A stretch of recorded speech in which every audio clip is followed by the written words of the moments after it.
Hey everybody, Daniel Ramsey here, and I'm really excited because today we are talking about the office of the future. I wish there was like a reverb or something like that. And we have a special. Is now. And the future is now. I was going to say that right next. And Christy Belt-Grossman, obviously, of the OpsBoss is here with us today. Christy, thanks for joining. Thanks for having me. Super excited. We've got a lot of cool stuff to cover today. We were just kind of going over it. If you're here, first of all, we want to thank you for your time. We know how valuable it is. And also, we want to make sure you're here and alive and listening, and we want to know who you are. So if you can do us a favor and just type your title. If you're an ops boss, put ops boss. If you're a rainmaker or a team leader, put that in. Go title, the city you're from, and the number of people on your team. So we know who's here and we can customize this content to give you massive, massive value. So I'm going to start. I'm going to put it in to all participants because that's what we need to do. I'm Daniel. Here we go. I'm a CEO. I'm in Sacramento, and we currently have 1,200 virtual assistants, which is kind of crazy, right? When you think about it. And Chrissy, you're in. Let's do yours. Oh, we've got Rick from Baltimore. He's got 7 folks. Thanks for joining us, Rick. Guys, we are going to do a ton of super value. Christy, let's talk about why we're doing this. Why is this important? What's going on that causes this topic to actually matter for you guys, our audience? Yeah, that's a great question. I'm so glad you asked me that. I'm really, really passionate about this. I think there's so much change happening in our industry, and I've been in the industry for a long time. I've been on the real estate side for 25 years. I was in the mortgage business for 10 years before that. And there's more change happening now than I've ever seen. And I think what happens on the ops side is we get heads down. We're working, we're busy, and we need to open up and almost recreate a new way of doing business. And we need to be really hyper aware of what's happening in our industry so that we can take all that information and go back down and implement. I love that. So we talked about, and this is probably one of the most important concepts that you bring to the table, is this concept of being a multiplier on the team. And to be frank, I need to understand that at a better level. Help me fully digest that as a person, right? What does that mean for you guys? So let's start top down. So typically we think of the rainmaker and the agents as the people bringing in the income on the team, and we're the operations people kind of making it all work. But as we're seeing pressure on commissions, we're seeing team mergers, we're seeing technology change. The value proposition to the consumer is really murky right now in our industry. So it now means that every person on the team has to be very profit focused. We have to be very bottom line focused. And part of that on the operations side means we have to be very outcome based. We have to look at what we're doing on a daily basis and know, is what I'm doing contributing to the bottom line, or am I just checking off boxes of things to do on my to-do list? Yes, contributing to the bottom line. What I love is that you mentioned, and guys, outcome focus is the next level of business. And we do it here at MyOutDesk. When you sign up and you are like, hey, I want to hire a virtual assistant to help us grow and scale our company, we start like, what's the outcome? Because that's the most important thing, to know what is this person going to do so that they can pay for that salary for the rest of the career, and it's a win-win for everybody involved. And that's why what is so powerful about outcomes and why that's important, rather than a to-do list. Because if you're doing a to-do list, one of the things, this conversation's about the office of the future, and there's this concept, it's like, automate put it into a system, automate it, and then outsource it, get rid of it. And if you're doing tasks right now as a employee or an ops boss or whatever, it's likely that task is going to be automated out of the business, meaning a system can do it. And, you have to systemize it, automate it, and then outsource it. And we want our ops people to move to that next level. Instead of doing, we want to move to thinking. Instead of doing, we want to move, instead of knowing what am I responsible for doing, what am I responsible for producing? I need to be results oriented, not just time oriented. Like, I'm not just doing tasks. Am I doing the right tasks? And are those tasks, how am I measuring the results of my efforts? Yep. A lot of people, I'll give you an example, just a silly example would be, oh, I have this great marketing idea, and look at this social media plan I put together, and we did this last year. Great. How much did it cost you to implement? What were the results of it in dollars closed on your team? Oh, I haven't thought about that. That's the difference between an average person and an ops boss of the future. We're very results oriented. So it's results and actually knowing the dollar impact to the task. Yes. I love that. Okay. And so we're doing the office of the future. One thing, and I love this story. Again, we're going to give away some free gifts if you hang out to the end. In a couple minutes, I'm going to give away our book. MyOutDesk actually put together a book, 12 years of service, over 5,000 clients. Here's some crazy stats, right? So out of the top 100 teams, and Christy, you don't know this, the most recent Real Trends list, 36 of them are clients and are scaling their business with virtual assistants. So that's kind of a wild number. And that's going to grow. It's going to grow incredibly. I mean, one thing about the Office of the Future is, in order to create the Office of the Future, we have to do things differently than we've done before, right? So what we're seeing around the country now is historic unemployment, really hard to find talented people. We need to open our eyes to things that maybe we would not have been comfortable with or would not have considered before. And when we were chatting recently, you gave me an amazing stat that totally blew me out of the water. I'm really excited about that. Maybe what is it? What is it? What is it? No, you said. Because I won't get the exact details right, but it's the amount of the workforce that's going to be virtual by the year 2027 or something like that.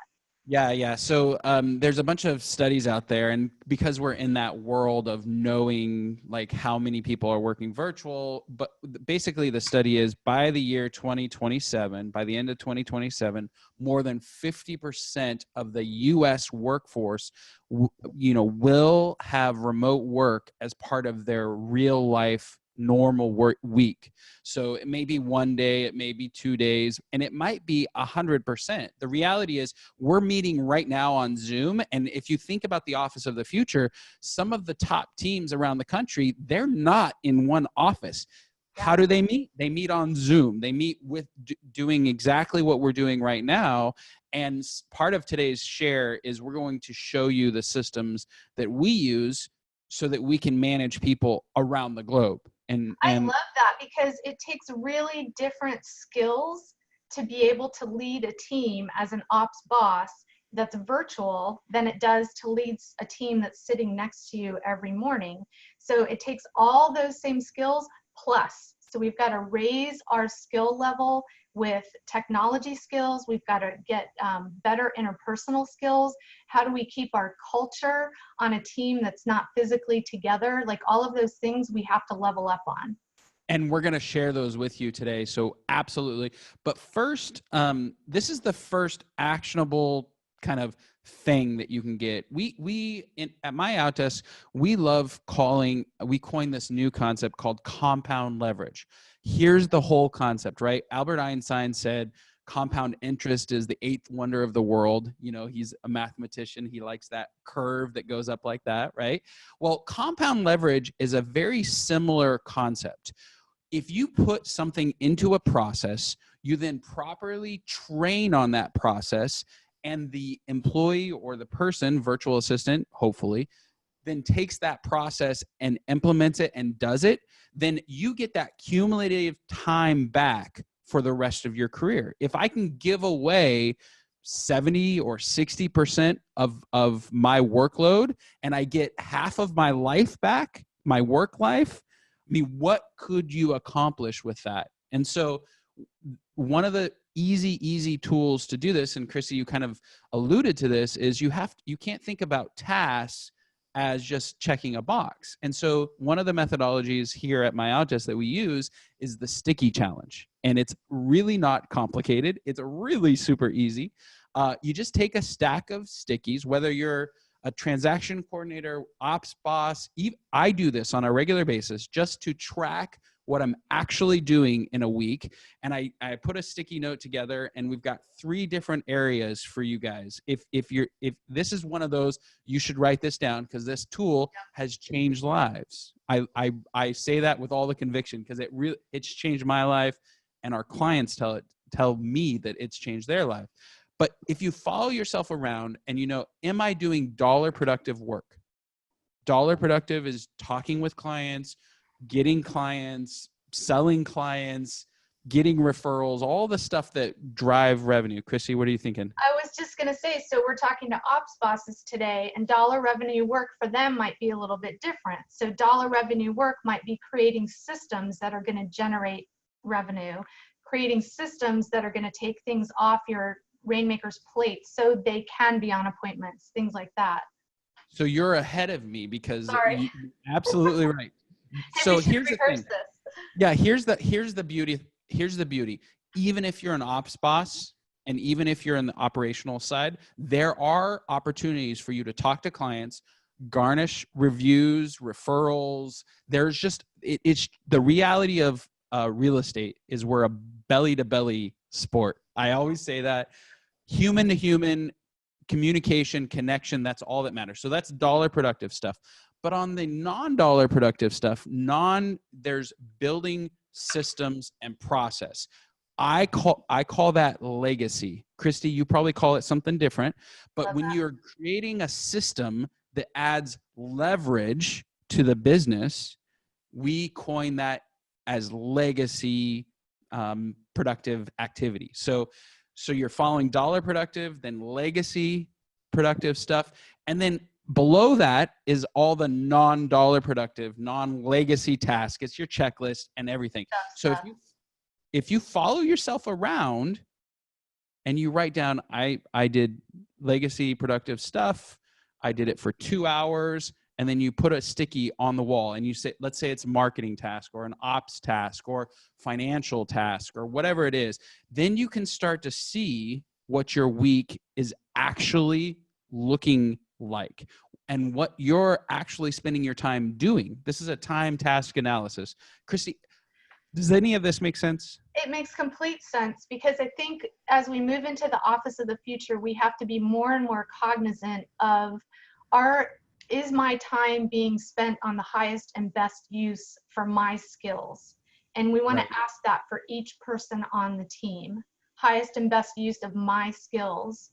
And I think sometimes we may have to almost wipe the slate clean with our org charts and our roles and our descriptions and go back to square one and redefine an outcome-based business, and what does each role look like, and how do we measure success tangibly? I love it. So I love your system for going about doing that. That's awesome. It's really easy too. And guys, I talk fast. And if you've never done this before, I want to give you a tool or something that you can actually, one of the beautiful things about being an operations people is and I'm an ops person. I'm one of those crazy people that can be both ops and sales. And we're a unique, weird people. I know. Okay. Here's what I want to give away though. If you text SVP, so it's Scale with Virtual Professionals, to 31996, we're going to give you our book away. And we talk about compound leverage. We talk about the sticky challenge. And there's a lot of tools and tricks that we're going to cover today as we're kind of, going through this office of the future. So if you're listening and you're like, I want to do that, but Daniel, doesn't convince me yet. I'm not really sure. We have not only a written example of how to do this, but we also have like some graphics so you can kind of visually see the different categories and understand legacy, what building legacy in a business means. So please do that. Text SVP to 31996. But you just mentioned something, Christy. You talked about org chart, and I think that's such a valuable thing. And we're going through a growth spurt right now, and we're hiring people and reorging and doing stuff to prep for 2020, because guess what, guys? 2020 is already here, right? Yeah. But before we talk about, because we're going to talk about how to control an organization through an org chart, basically control who's doing what by when and what those results are, based on that stuff. But before we do that, you have an event that this presentation is actually going to be, what we're talking about today is going to be at that event. I never go to events, by the way, guys, and she talked me into it. She said, I got to come. And it's in DC, which is super cool. So I'm going to bring the family and do the mall and kind of hang out and see the dinosaurs. And our nation's. Well, the ones in the museum and then the other ones too. Yeah, exactly. So let's talk.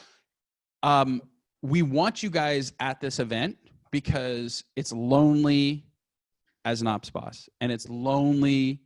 There's not a lot of groups or organizations that focus on this stuff. So Christy, let's talk a little bit about what they'd get at that event. I love that. I created the event because for so many years I went to events and there'd be one little admin or operations thing on the side and everything else was sales, and all the sales stuff is great. We need to know all that. But we think in a different way. We have different roles. We do different things, and we need each other. And we're often in these little isolated, 2 in this office and 3 in that office. So I thought, what if we could have like a whole weekend that's only ops people? So Rainmakers, sorry, you're not invited. I've gotten a few requests because I have such an incredible lineup. So it's on a weekend, which is perfect for operations people. They don't have to be too much out of the office. Friday, we are having you may not know this yet, but you're going to be our kickoff speaker. We're going to have live music and networking. And then Saturday, we do business like a boss. And we go long and hard all day with masterminds, panels. I have a keynote speaker who is going to talk about life without limits, who's from outside of real estate, who's amazing. He has spoken to the United Nations and Congress and been in Hollywood on TV, movies, etc. So that's really cool. I have some of the top teams with different companies, a lot of the 1,000 teams coming in, real trends. So you can mastermind all day. We have speakers on building culture through systems. We have building your business with coming from contribution, how to take philanthropy and put that into your business, just about anything you can imagine. And then Sunday is nurturing mind, body, soul, and spirit, because my ops bosses, we are the ones taking care of everyone else, and we don't always take care of ourselves. So I'll have somebody talking about how to build your life by design. I'll have a financial person, a health person, and we're going to do like an art creativity activity. So it's a totally amazing weekend. It's what I think our people really need to move into office of the future, because our operations people, we have to level up on everything to be able to compete in tomorrow's market, right? So we want to do that today.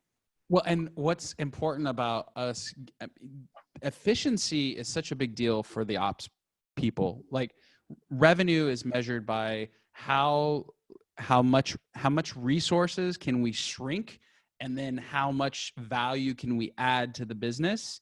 And that literally is the goal stick for an ops person, is like, look, if I can grow revenue and reduce the overhead expenses and also provide a higher level of service as told to us by our clients, like, you just won like I'm the best guy in the world or gal in the world, you're doing it.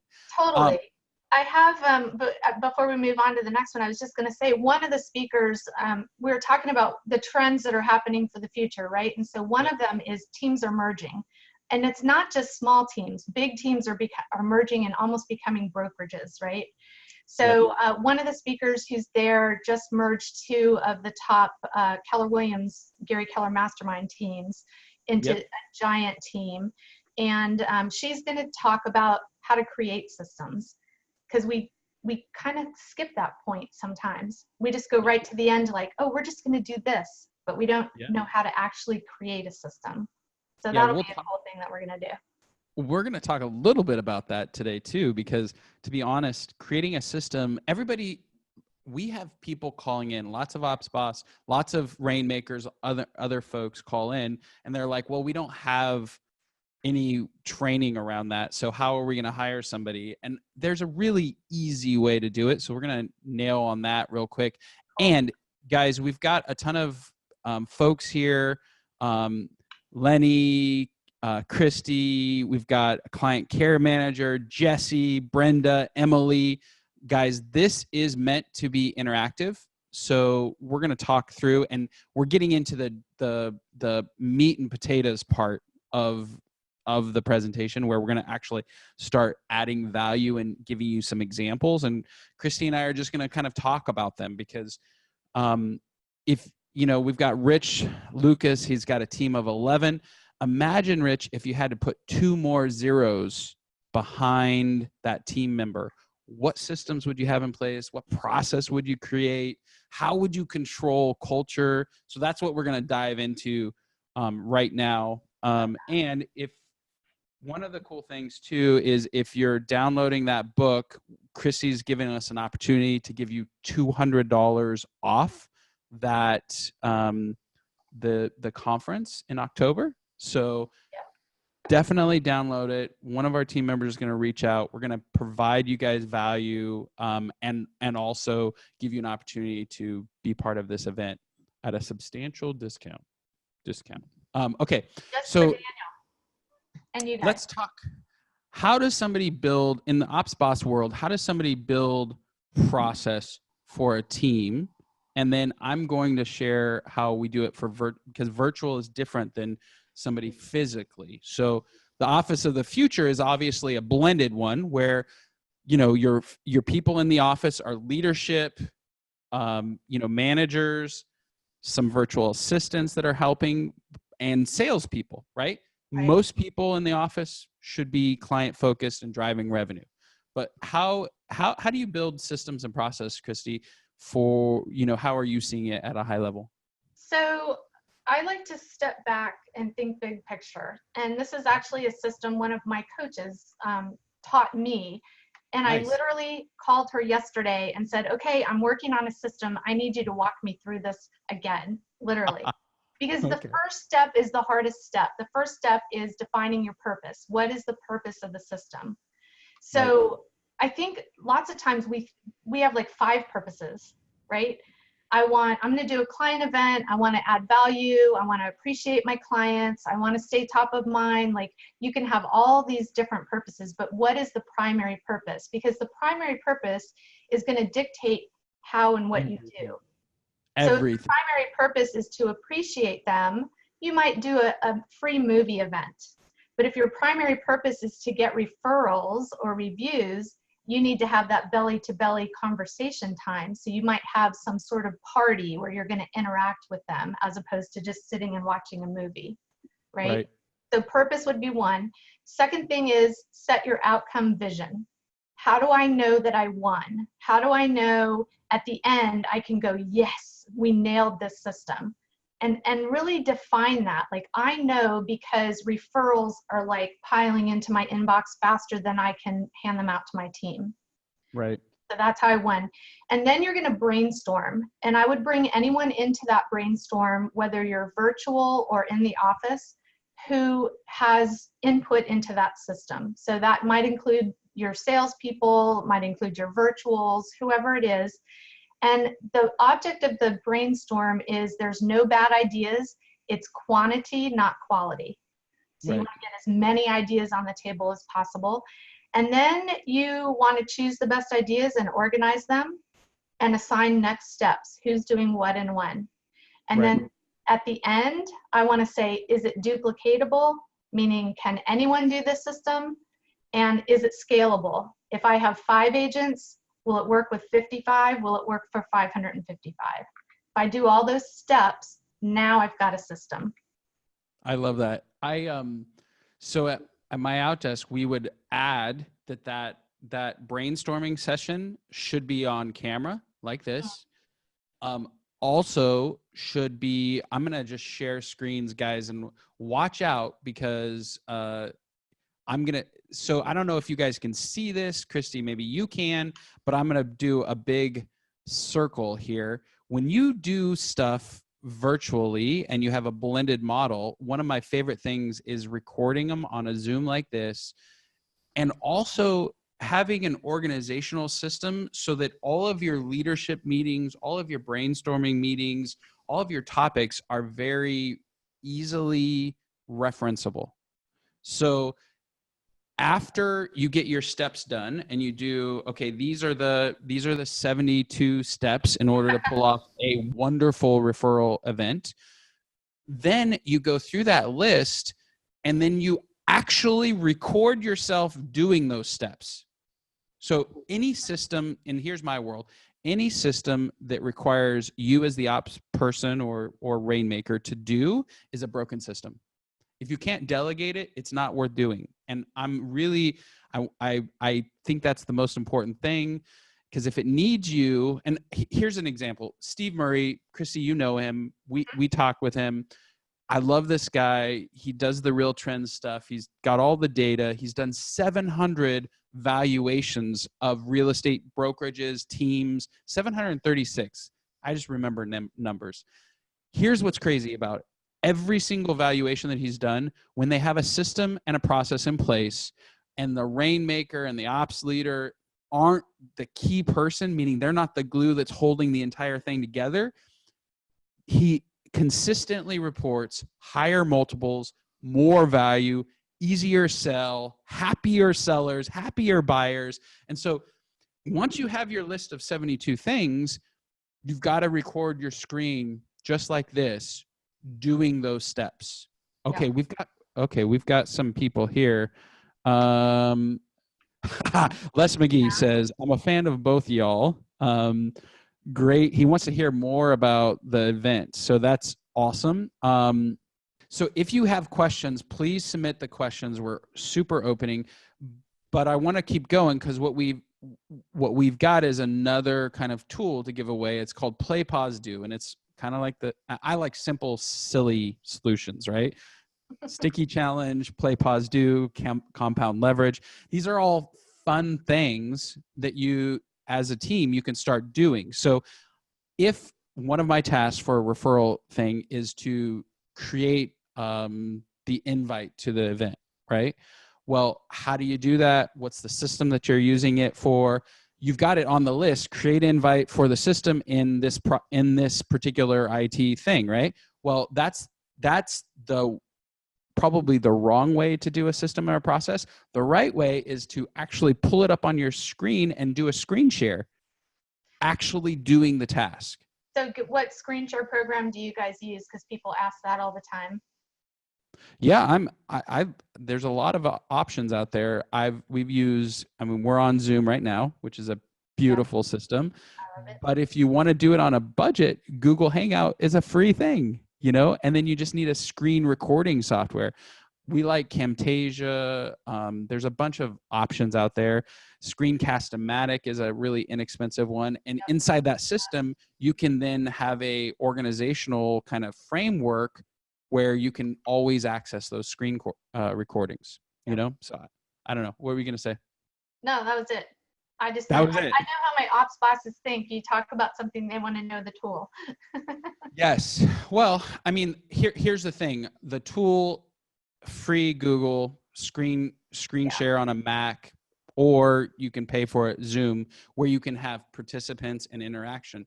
So the play, pause, do the task. And here's the office of the future kind of drop the mic kind of thing. You have to talk through the task, the how and why. This is a mistake. Well, I recorded a screenshot. Yeah, but you didn't talk. I was like, you got to talk through what it is you're sharing Yes. and why it's important and the mindset. Remember, virtually, our virtual assistants, they're in the Philippines. And because they're in the Philippines, our clients tell us that it's a 60 to 70% reduction in cost.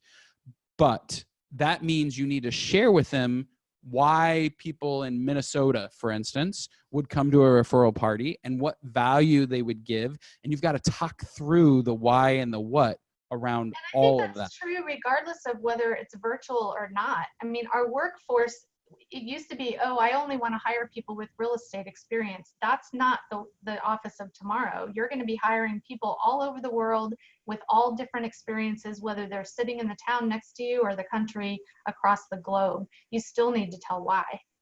You know what's funny? One of our best clients who have multiple virtual professionals and is in the top 10, right? Top 10 team.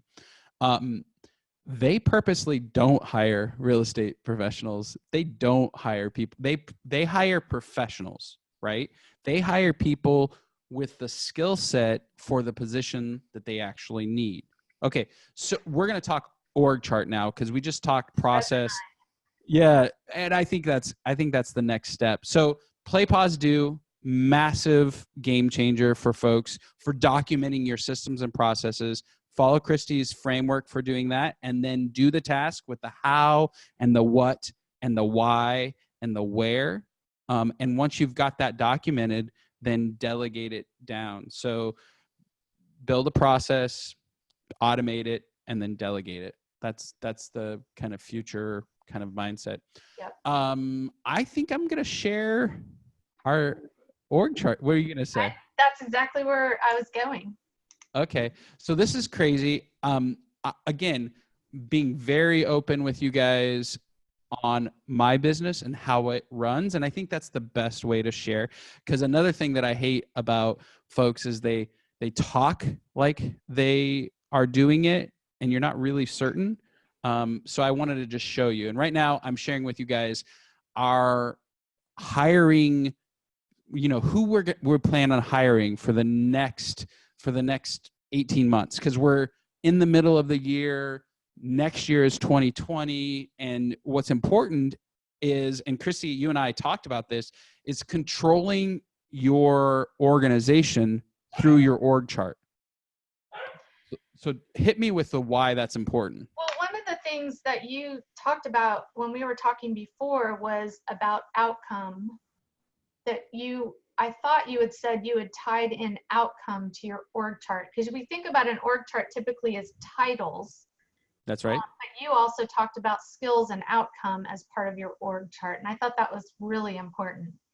Okay, so I'm going to go back to sharing now. I wasn't sure if Christy and I were going to just talk and go through this. But and if you're listening, you'll see how humble I am, right? Poorly educated guess. I'm putting here in the cost. Like, I have no idea what a salary person would cost for the particular positions. But, here are the different departments. We started with marketing, sales, and then our placements teams. We're looking for 2 new salespeople. We think this is about the cost to them. And then we have a quarter and the year that we're actually going to have them placed by. So by the end of that quarter, this person is going to be there. And this is an exercise of really, so we need a recruiter. We're looking for a data analyst. We've got a contract. We use Salesforce as our CRMs. So these are kind of financial analysts. We need an analyst in our payroll by end of next year. So we're basically, I'm utilizing this org chart to plan out who's on our team in order to double our team. And that's the important point that I wanted to bring up. And we're going to talk about, we're in a leadership meeting, and I ask all of our directors to look at who's on the team, what systems do they own and run, and then what is the outcome of that particular role. That's the missing piece that we've never had before, the outcome of the particular role. We have only looked at that traditionally in real estate as a sales We look at the outcome of each salesperson, what it should be. We've never talked about that on the operations side before. Right. And so let's start doing that, me and you, right now. So how would you measure? I mean, if you're thinking about an ops leader, how would you say they're winning in a role, or they're hitting outcomes, or like what are the measurements for that particular person? I think it's going to be really different depending on what the position is. Right. So overall, if you're a director of operations or you're the ops boss, whatever you want to call the role, I think the way I used to do it, and I think it needs to be done always this way, is to measure how much income is coming in based on your systems. So so the last year that I was on my team for 23 years before I replaced myself so I could do this fun teaching and coaching full time. So I generated 514,000 in GCI for my team through the systems. That was purely through our client events and database, through personal referrals, through tweaking of a website so we had better capture tools, just all kinds of tangible things, reviews that brought business in by setting up a system to generate those. So that would be kind of the overall. Then when you break it down to the other roles, say you're a TC, you're a transaction coordinator, you would perhaps measure it in how many reviews did I get or how many referrals did I get, because I know that is going to generate to the bottom line. So however you can get specific depending on what the role is. And then sometimes you'll get a little deeper, it'll be a little harder maybe for a virtual assistant. It depends on what they're doing. And I think we're going to see virtual assistants doing more and more than we've seen them done in the past. So that's going to be evolving. Well, and what's great about that, so I have one of our top clients, been a client for, I don't know, 8-9 years. And he and I are the kind of people we text and, we're back and forth a lot. And this week, I'm meeting with his ops boss, basically the ops boss, and then the other person that's responsible for operations. And we're brainstorming why they're doing what they're doing. Because again, you can control an entire org chart with what's the role, how much am I spending on that particular role, what are the systems inside that role, and what's the outcome. So we're going through that exercise, and this is what we do with every new client that comes through the door, is we will take an operations, chart and start mapping out who's on the team and what they're doing and what systems, right? Again, it's very basic. And then we ask the question, if we wanted to double this business, who do we need on the team? Who needs, and this is the difference between billionaires and everybody else in the world. Everybody else thinks, what do I need to do? And billionaires think, who do I need to hire? You don't, as a billionaire, you don't buy a sports team and think I'm going to manage it. Like, you think, who do I need to manage this sports team? Well, unless you're Daniel Snyder, but that's a story for another day. Yeah, there's always one guy, right? Yeah. So if that is of value to you, and you don't have, as an ops person, you don't have anybody to have that strategic conversation with, I would, again, simply text us, get that, it's SVP at 31996. And this is part of the stuff that we give away for free, because we know this is what will turn the needle for you. Yeah, and it turns the needle for everybody when it turns the needle for you. And I think that's kind of where we come back to with the bottom line with ops bosses, is these are the kind of conversations that you should be having with your rainmaker, right? That's right. It's not just the getting everything done on your plate today conversations. You should be driving these conversations that Daniel is so wonderfully, eloquently talking about.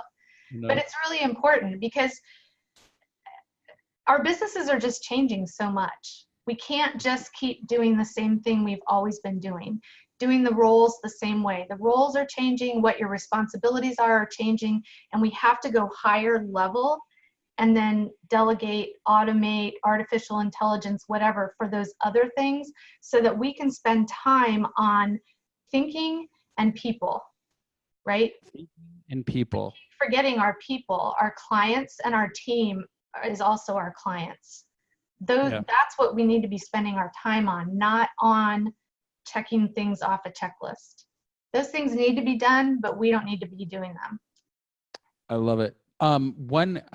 Okay, so we're going to get into it. I've got a quick system that we put together for Facebook. I'm going to share with you guys.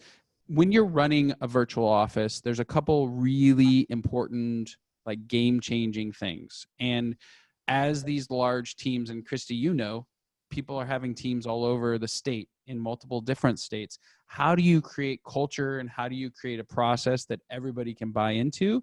And then what does that look like? So one of my favorite things is creating culture and community. And so I'm going to share what we're doing right now on Facebook, which is a silly, easy share for everybody. But you'll like this. It's on our screen right now. Spider-Man.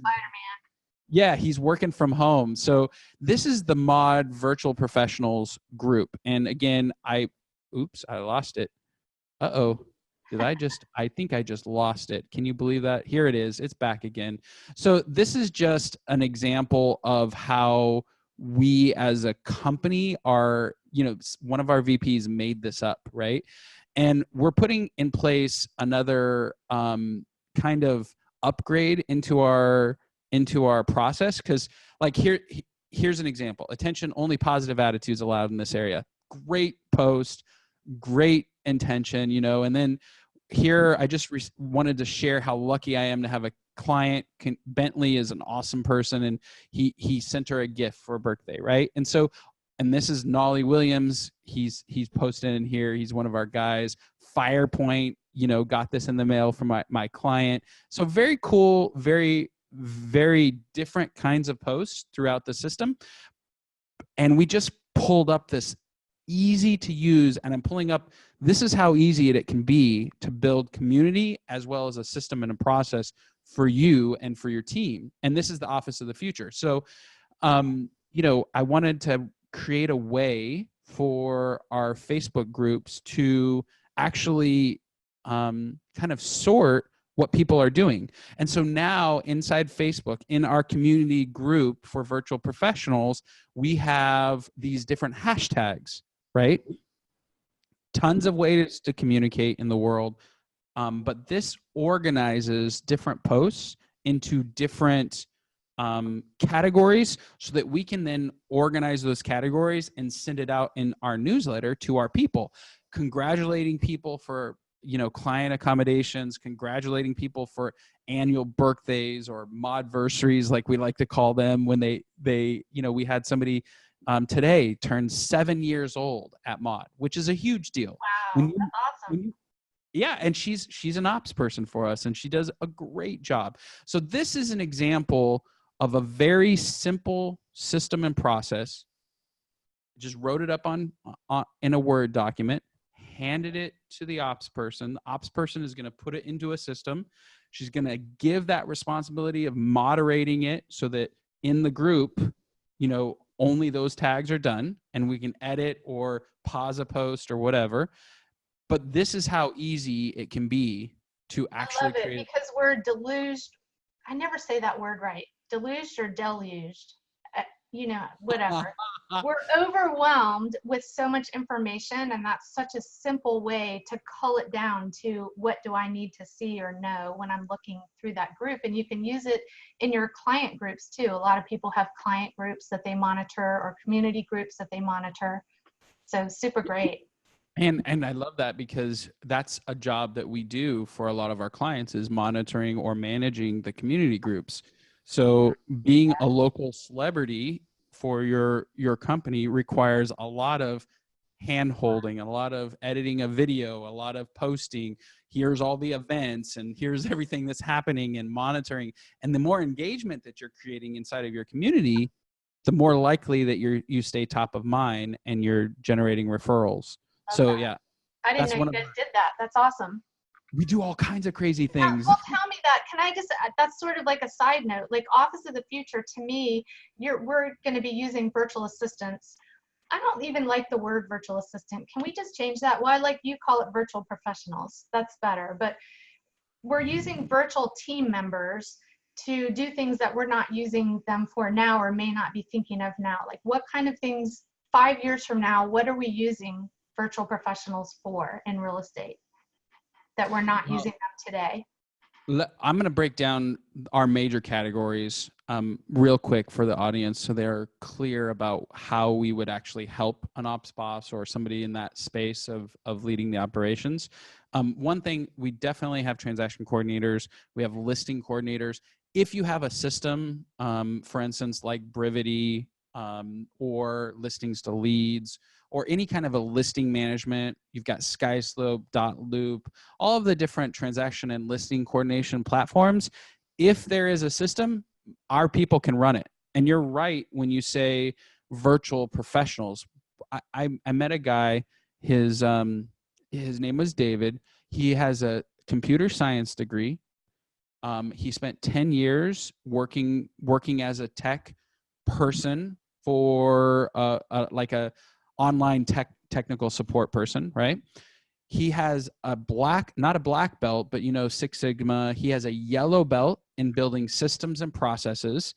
He's got a family and like 15 years of experience working in an operational capacity for a US-based business. So you're exactly right. I would feel ashamed of myself if I called him an assistant. He is not an assistant. He's an operations person and a dang good one. Like a really, he's a high level professional. So when when somebody says I need an ops person, we have those people in a support capacity for marketing, sales, and operation. That's kind of what we do. Yeah, and you cover the whole gamut. I think we typically think the first couple things you just said, which is listing and transactions, but you guys do, like you were just talking about, monitoring Facebook groups and being the local celebrity. You can do it all. Really, that's the difference. It's interesting as you say that, it occurs to me, my daughter was a teacher for 6 years, and her husband just completed a coding program at GW University, and they are literally going to rent their condo and travel the country and be digital nomads for the next year and do this kind of work, and they're extremely skilled professionals. So I think our definition of office of the future means we have to open our mind to a totally different reality of who our workforce is and what they're doing. So we got a question, and I love it. It's from Les. How do you determine when to hire? And you hear people say, I wish I would have hired sooner, or I wish I would have gotten her on my team 2 years ago, or him on my team 5 years ago. Gosh, how different would things look today if, if you're listening right now, here's some stats that NAR puts out. So this isn't MyOutDesk. These are just stats, right? I love In stats. the real estate space, 83% of real estate professionals do not have an assistant. And Les, to answer your question, this is how I do it. If you plan on doubling your business, who do you need on your team and what do you need to give up? So absolutely do the sticky challenge. Absolutely start thinking about compound leverage. Put it into a system. Find out what you can automate in that system, and then figure out what you can delegate down. But Christy nailed it when you said create a future org chart. In a future org chart, when you ask yourself that question of who do I need to have on my team in order to double my production, that will start you down a process of thinking about what your org chart should look like and who needs to be on the team. And if you've never done that before, number one, buy the book or get the book. Don't buy it. It's for free, which is crazy. Super easy. We'll put it in the chat notes right now. Do that and then get a consultation with Christy or us and really start. Everybody needs a coach. I think you said something really important, which is you need to know where you're going. So for Les, who answered the question, when do I hire? I think there's a gap. There's that gap you have to bridge of, I'm doing this much work and I'm afraid because I have to pay a salary. And I think we have to turn our mindset from expense to investment. And if you're looking as your hire as an investment, and you know that I should know within those first 3 months whether they're going to pay me back, whether they're going to be a multiplier in my business, or they're going to buy me more time so I can multiply my business. You'll know within those 3 months. But you've got to take that jump, and you've got to have the expectations conversation with the hire that this is what the expectation is, that you will be a multiplier at a certain point in time. I would say you want to hire that person before you hit the ceiling. And the ceiling's going to be different depending on price point and what part of the country you're in. I'd say maybe around 25 units you can do and still have a life. But if you want to go, I think you have to start with the end in mind, which is what Daniel said. Go to create your future org chart and then work backwards. Well, and the other thing, and I love that we're talking about this because hiring is what we do. We've helped hire and place over 5,000 people, and time again, what I hear is that I'm afraid I'm going to mishire, and a mishire it can be 3 to 5 times their annual salary in problems for a business. Workers' comp, you have to pay for an office space, you need laptops, phones, you have to buy them user access to all your different systems. So it can get really, really expensive if you make a bad choice. And so if you're in a space where I need to hire and I know I'm not good, then you need support and help around that. And it's the most important thing is to get into a game plan kind of scenario where somebody is helping you through that. And because I'll give you an example, getting a real estate license, starting a real estate business, it's like going to college, right?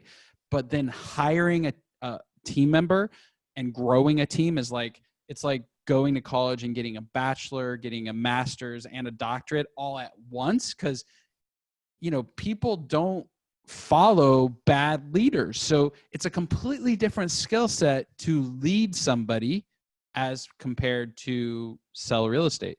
Yeah, it's an evolution from salesperson to business person to leader. Oh my goodness. 3 different sets of skills. Yeah. And thankfully this is not that conversation, right? But it's a good question. And I thought it deserved an appropriate response.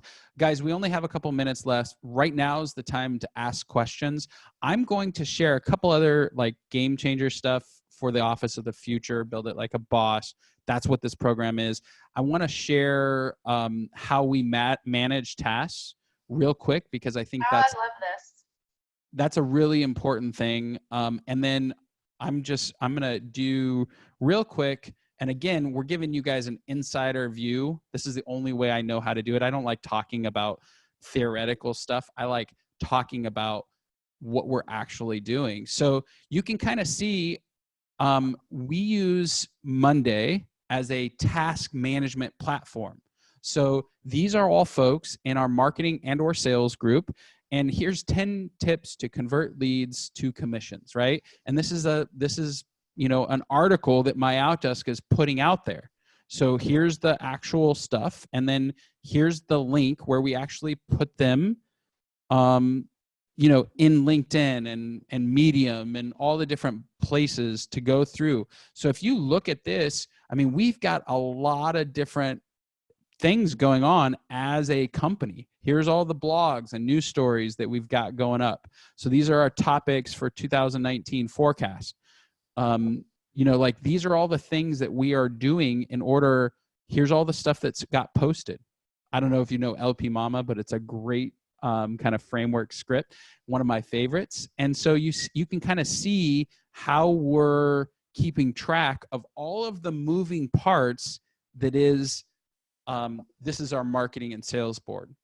So if not Monday, Asana, Slack, there's a ton of different options to help. I love the visuals on this. It's so super easy to see who's doing what's done, what's not done. I get that question a lot from people because people are used to managing on whiteboards or on file. I can't believe in my classes I still have people using paper checklists. So this is the kind of thing that makes it super easy. And your company is how many people now? Well, we're 1,200 folks. And here's what's crazy too.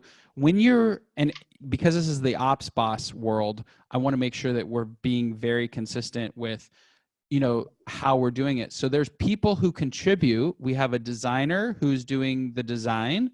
We have a writer who's doing the writing. Apparently I was involved in this one.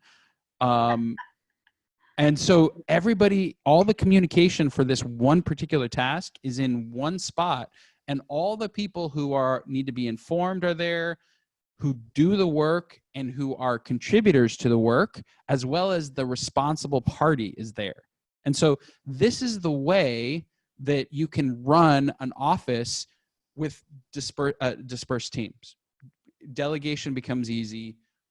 If there's a question, a task can be assigned. If there's a concern, you can reassign it back to the person who assigned it to you. So that's a huge way to really drive value for teams. Are your VAs writing blogs? So Anonymous, oh my goodness, Anonymous, thank you for posting, but you've got to come on. We need to know your name and your face. No. So yeah, virtual assistants can actually do blog posts. We have a fabulous one. It really depends. Again, it's all about the system and process. In our case, typically, somebody from the leadership team, somebody who understands the mindset of our client, somebody who understands our business at a really high level, sets the topic, records a video, and then we take that video, like this will be turned into a huge blog post with graphics and different things. So there's a process for that. And if blog posts and SEO is something that you want to do, you just have to have that system in place. And again, I would encourage everybody here to basically do a consultation with us. I was going to say, I think the answer to that is, can a virtual assistant do blank? Yes. Like there's not very many things that you can't do. Can they cast vision? Maybe not. Can they, talk about your strategy? Maybe not. They can help, maybe not high level, maybe medium to low. Everything else, yes. Well, this is what's crazy. I mean, every major, when you talk about the office of the future, real estate, we are behind the times. So companies have been outsourcing and having a blended market since the 1970s and 80s. Something that's ironic is my father's own job got outsourced. I mean, how ironic is that? He was working for a shampoo company, and he was in manufacturing, and when NAFTA came, they moved to Mexico because it cut the cost of having a manufacturing plant in half. So if you are on this call and you're thinking, how do I reduce expenses? How do we do more? How do I free up my time so I can help my team grow and double? Definitely give us that text. It's SVP at 61996, and just come in and have a conversation, because you never know what you might find. Christy, we're almost out of time. I know. I can't believe that. We haven't even shared half the stuff. I know. They better come to the retreat and hear more. Okay, so let's wrap it up. I mean, by 2027, 50% of the world is going to be virtual. And if you're not thinking about the systems and processes you need right now in order to hire virtual professionals and kind of have a blended model, I think you're leaving stuff on the table. We're having commission compression. We're seeing mass change in our industry. And right now is the time to act, because things are still good. I think the advice that I would give people kind of to close it off is take things down to the studs, right? I live in an area where people are tearing down homes and building new ones, and they're tearing a lot of homes down to the studs and rebuilding. Take your business down to the studs, rebuild it, and use AEIOU, right? Remember growing up, we had the vowels, AEIOU. What can I automate? What can I eliminate? What artificial intelligence can I use to grow my business? O is outsource. What can I outsource? And U is YOU. U is the consumer. What do we need to do for you? We forget that. So if we can AEIOU our businesses, I think that'll take us into the future. I've never heard that before, Christy. That's such a great way to end this call. Guys, thanks for being here. If you wanted more information, definitely check out our website, myoutdesk.com/OpsBoss. Christy was giving away, how do you know if you're an average agent or an average ops person versus an ops boss? So that'll be a good thing. You can also email me at yes@opsbosscoaching.com, and we'll give you that plus some additional resources. I love it. Guys, thank you so much for your time today. Thanks for joining us. And we are excited to build the office of the future with you.